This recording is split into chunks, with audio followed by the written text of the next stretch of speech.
জবাব দেয়, আমি জিব্রাইল, আমার সঙ্গে আছে বিশ্বনবী মুহাম্মদ রাসূলুল্লাহ সাল্লাল্লাহু আলাইহি ওয়াসাল্লাম। মারহাবা মারহাবা বলতে বলতে দরজাটা খুলে দেওয়া হলো। আল্লাহর নবী জিব্রাইল আলাইহিস সালাতু ওয়াস সালাম পঞ্চম আসমানের ভিতরে ঢুকে পড়লেন। পঞ্চম আসমানের ফেরেশতার লিডার আল্লাহ রাসূল সাল্লাল্লাহু আলাইহি সাল্লামকে স্বাগতম জানাইলেন, সমস্ত ফেরেশতা সহ সালাম জানাইলেন। একটু সামনে যাওয়ার পরে দেখি প্রথম আসমানে হারুন আলাইহিস সালাতু ওয়াস সালামের সাথে দেখা। হারুন আলাইহিস সালাতু ওয়াস সালাম স্বাগতম জানাইলেন, মারহাবা মারহাবা বলে বলে আল্লাহর নবীকে স্বাগতম জানাইলেন। পঞ্চম আসমান থেকে এবার ষষ্ঠ আসমানের দিকে রওনা হলেন। ষষ্ঠ আসমানের দরজার মধ্যে যায় নক করলেন জিব্রাইল আলাইহিস সালাতু ওয়াস সালাম। দরজা নক করার সাথে সাথে ভিতর থেকে আওয়াজ আসে, কে দরজার সামনে, পরিচয় দাও। জিব্রাইল আলাইহিস সালাতু ওয়াস সালাম বলেন, আমি জিব্রাইল, আমার সঙ্গে শেষ পয়গম্বর শেষ নবী মুহাম্মদুর রাসূলুল্লাহ সাল্লাল্লাহু আলাইহি ওয়াসাল্লাম।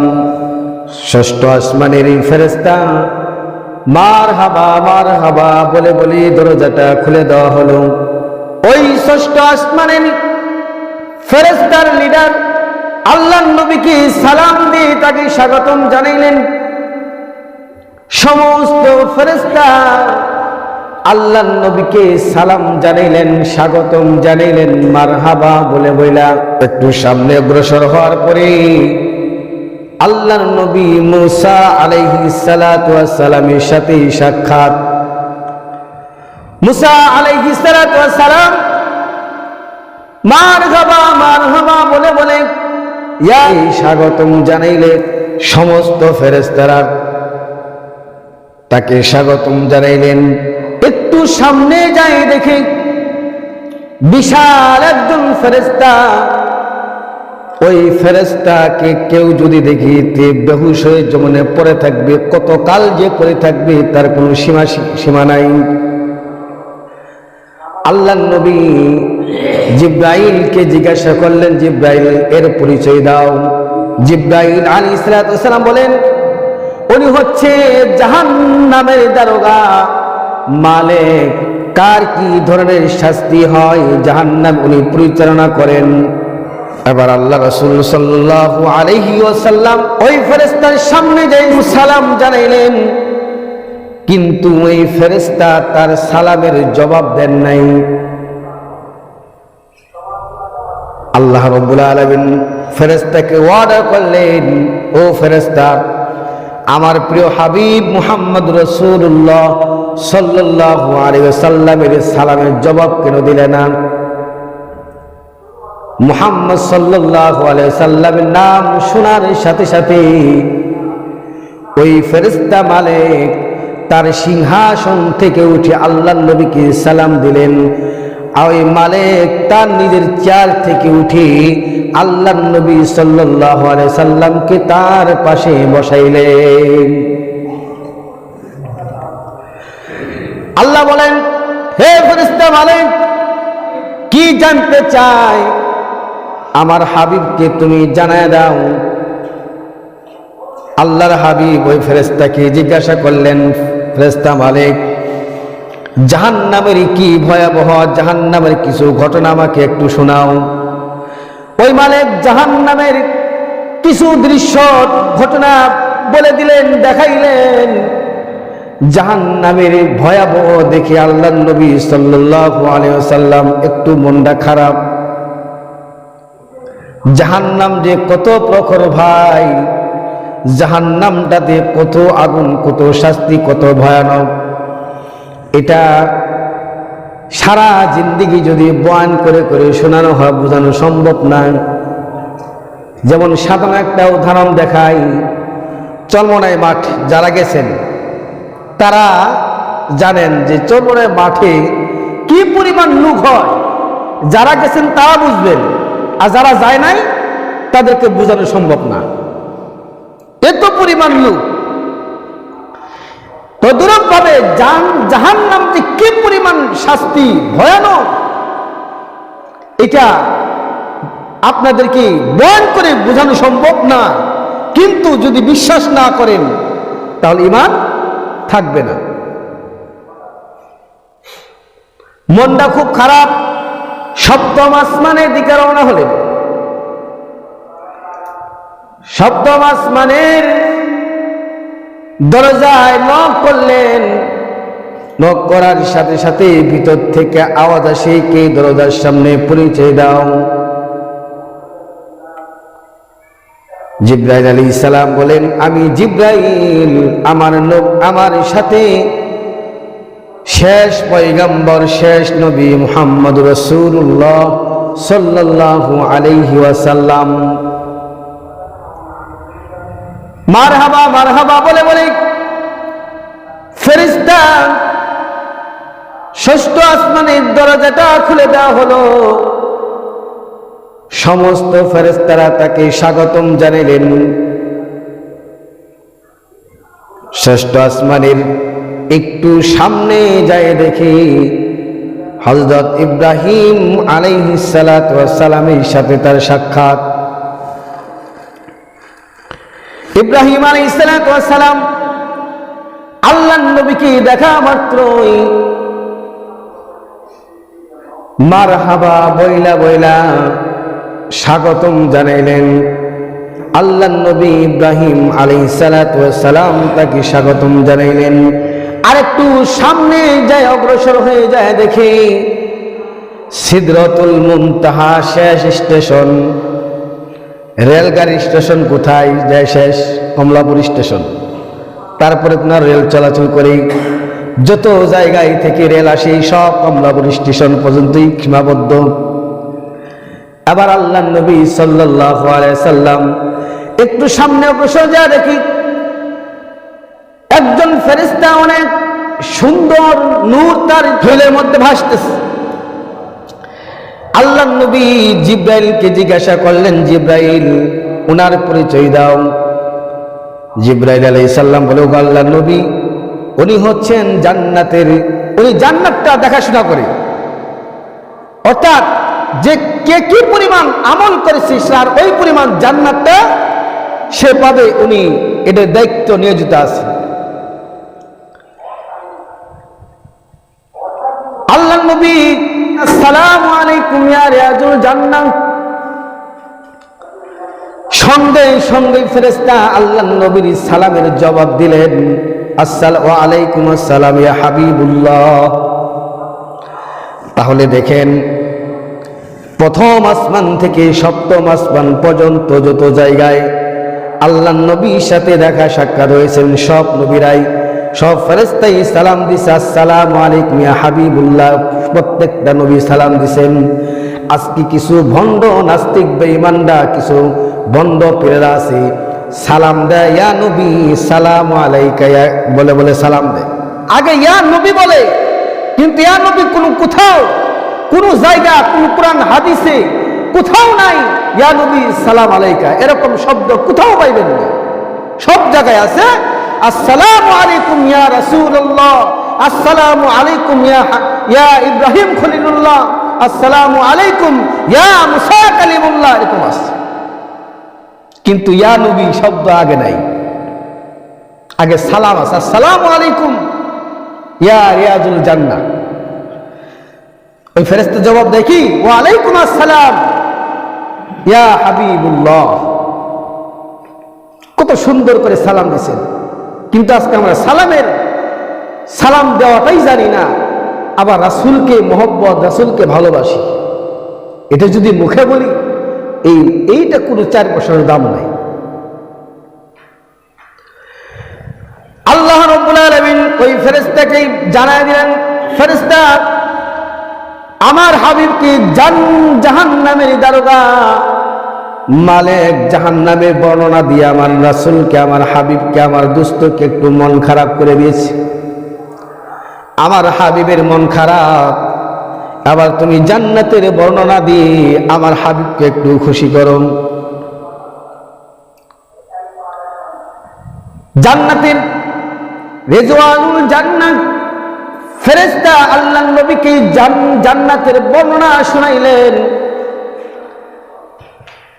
ওই ফেরেশতা আল্লাহর হাবিবকে বলে, ও আল্লাহর নবী, সমস্ত নবীদের মধ্যে থেকে যত নবীর উম্মত আছে সমস্ত উম্মতের মধ্যে থেকে আপনার উম্মতটা আগে জান্নাতে প্রবেশ করবে। সব নবীর উম্মত আছে না, মুসা আলাইহিস সালামের উম্মত আছে, ইউসুফ আলাইহিস সালাম উম্মত আছে, সমস্ত নবীর আদম থেকে নিয়ে বিশ্ব নবীর আগ পর্যন্ত যত নবীর উম্মত আছে আপনার উম্মতরা আগে জান্নাতে যাবে, পরে অন্যান্য নবীর উম্মতরা জান্নাতে যাবে। খুশির খবর না? খুশির খবর। আল্লাহর নবী তো শুনে একটু মনটা একটু শান্ত হয়ে গেল। হ্যাঁ, আর অন্যান্য নবীর উম্মতের চাইতে আমার উম্মতের দাম অনেক বেশি, জান্নাত আগে চলে যাবে। আবার এই ফেরেশতা আল্লাহর নবী কবর, আল্লাহর নবী, আপনার উম্মতের মধ্যে সর্বনিম্ন যে যে ব্যক্তি জান্নাতে যাবে তার জান্নাতটা এত বড় হবে, এত বড় হবে, 10টা দুনিয়ার সমান আপনার নিম্ন স্তরে জান্নাতি জায়গা পাওয়া যাবে। সুবহান। রাসূলের উম্মতের মধ্যে যারা নিম্ন স্তরে জান্নাতে যাবে 10টা দুনিয়ার সমান এক একটা জান্নাত তার জন্য বরাদ্দ। তাহলে এবার চিন্তা করে দেখেন, নিম্ন স্তরে জান্নাতে যদি তার 10টা সমান হয়ে যায়, তাহলে তো যারা আরেকটু উপরের দিকে জান্নাত যাবে তারা কি ধরনের জায়গা পাবে? এটা বর্ণনা করে আল্লাহর নবীকে শোনাইলেন। আল্লাহর নবী সাল্লাল্লাহু আলাইহি সাল্লাম এই জান্নাতের বর্ণনা শুনে আল্লাহর নবী একটু মনটা একটু শান্ত হয়ে গেছে। আবার জিবরাইল আলাইহিস সালাতু ওয়াস সালাম সিদরাতুল মুনতাহা এই পর্যন্তই সীমাবদ্ধ শেষ। জিবরাইল বলে, ও আল্লাহর নবী, এই পর্যন্ত আমার সীমাবদ্ধ, আর উপরে যাওয়ার ক্ষমতা আল্লাহ তাআলা আমাকে শক্তি দেয় নাই। আরেক পা যদি আমি অগ্রসর হই, আল্লাহর নূরের তাজাল্লিতে আমার সমস্ত ডানাগুলি পুরে সারকার হয়ে যাবে। আবার আল্লাহ তাআলা এরকম ভাবে একটা রফরফ নামে একটা যানবাহন পাঠিয়ে দিলেন। আল্লাহ রাব্বুল আলামিন আল্লাহর নবীকে বলেন, হে আমার দোস্ত, এই রফরফ এই যানবাহনে আপনি উঠেন। আল্লাহর নবী সাল্লাল্লাহু আলাইহি সাল্লাম রফরফ নামে একটা যানবাহন, এই যানবাহন উঠে বললেন। আল্লাহর নবী সাল্লাল্লাহু আলাইহি সাল্লাম জুতা রেখে আল্লাহর খুলে যাবে, একটা বেয়াদবি না? আল্লাহ বলেন, হে আমার হাবিব, আপনি জুতা নিয়েই ঢুকেন। আল্লাহ রাসূল বলছেন, ওগো আল্লাহ, তোমার একজন নবী মুসা আলাইহিস সালাম যখন তোমার সাথে কথোপকথন হয়েছে তখন জুতা খুলে তার সাথে তোমার সাথে কথা বলছি, আর আমি জুতা নিয়ে তোমার কাছে প্রবেশ করব।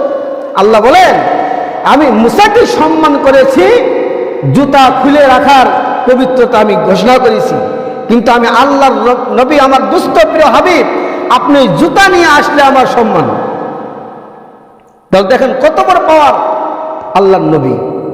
আসলে তো আমরা বুঝি না যে আমরা নবী সহজভাবে পেয়েছি, তো এই জন্য আমাদের বোঝা শেষ। দেখবেন খেয়াল করে, দুনিয়াতে যদি কোনো দুনিয়ার ক্ষেত্রে কোনো জিনিস যদি সহজভাবে পান, এটা কিন্তু এটার প্রতি বেশি চাহিদা থাকে না, থাকে না, এর দাম থাকে না।